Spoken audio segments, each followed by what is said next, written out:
He said a few things, for example, where do I stand? Is in my private life, but let me speak more of public life, because that's what concerns all of us. I was not a politician. I have never actually voted when I decided to go and run for governor of Anambra State. I've never even slept in my village for one day. But something happened that made me to decide this is enough. And what was that? Coincidentally, in 1999, Professor B.C. Nwosu ran to be governor of Anambra State. In the primary, he lost. Professor B.C. Nwosu. I wasn't part of the election, wasn't the party, wasn't the party member. In 2001, they found out that the governor then wasn't doing what is expected, and a group of people approached him and say, you plan to contest in 2003. Professor B.C. Nwosu turned to the group and said, I'm going to be 60 in 2003. Nobody, no 60-year-old can govern Anambra State. It's a very difficult state. You need a young man between 40 and 45 who is successful on his own, who can be able to battle all the problems. And he was asked, this happened in December 2001, and he was asked, as Professor B.C. Nwosu, actually December 2000, not 2001, sorry, that he should give them somebody. Eventually, they ended up 3 names that they can approach to do the job. I didn't know all this discussion. It was later that I knew. I was just in a bank, as Fidelity Bank, which is mentioned now. ABC was Minister of Health, and he invited me for a dinner. For me as a bank, I'm going to look for deposit. So I went to dinner. We finished talking. We never mentioned politics. We talked generally about Nigeria, my ideas about Nigeria and everything. And finished dinner, I left for Lagos. He didn't tell me about politics. But in April, the people went back to him. He told them, I have 3 candidates. 1, Peter Obi, 2, Peter Obi, 3, Peter Obi. Go and look for him. The people came from his office to my office and talked about politics. And I told them I used the word, over my dead body. At 40, I was chairman of the bank. I was the highest investor in the bank. I had interest in 3 banks where I was seated on the board. I'm enjoying myself. I don't have anything. I fly every week. I go to London and come back first class. So what is this man talking? Go and get involved with this madness. That year, I had always done courses in various schools. Every year, I spent at least a week. Usually it's 2 weeks, 3 weeks in school. That's taking me to Harvard, to Columbia, Oxford, Cambridge. I've been to all of them. That year I was going to Kellogg Graduate School to do a program that was for 6 weeks. So in June that year, I went to Kellogg.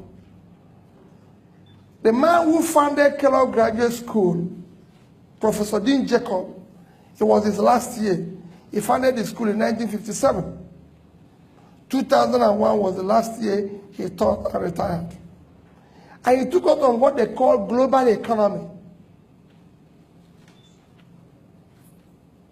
After 1 month of being in this class, this man never mentioned anything about Africa.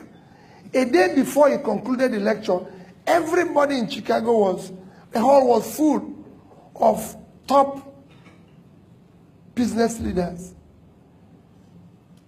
A day before that, the final day, when he finished, I raised my hand and said, you never said anything about Africa. He said, you want to know about Africa? I said, yes. I paid $40,000 for this course. And nothing was mentioned about the continent that came. He said, I'll tell you about Africa tomorrow. The next day, which was his last day, he finished and said, you want to know about Africa? It's important I tell you this story. I said, yes. He said, there's nothing called African economy. He said, nobody plans with Africa.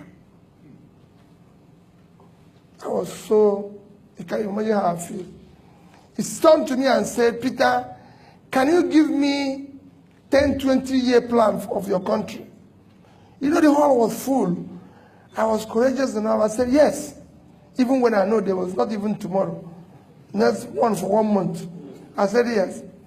He said that you can only do that when you have countries. If you have America, they have 10-year plan, 20-year plan, 30-year plan. You don't see it in African countries. That's why it's in my country. When I know it wasn't there. Because see, have I ever seen any car manufacturer talking about African specification? So they have European specification, Gulf specification, Asian specification, American specification. You know why? Nobody plans with Africa. Say, join me for lunch. So I joined him for lunch. After lunch, he said, let's take a walk by Lake Michigan. You know, if you know Kellogg Graduate School, it's on banks of Lake Michigan. The lake is like this, the school is like this. So they have long beach. So he said, let's take a walk in it. And we decided to take a walk. As we were starting the walk, he said to me, do you have any of your country's currency? This was 2001. The highest denomination was 100 naira. I brought it out. I gave it. He said, how much is it? I said, 100 naira. He brought out $100. He said to me, which of these two currencies do you prefer? I told him dollar. He said, why?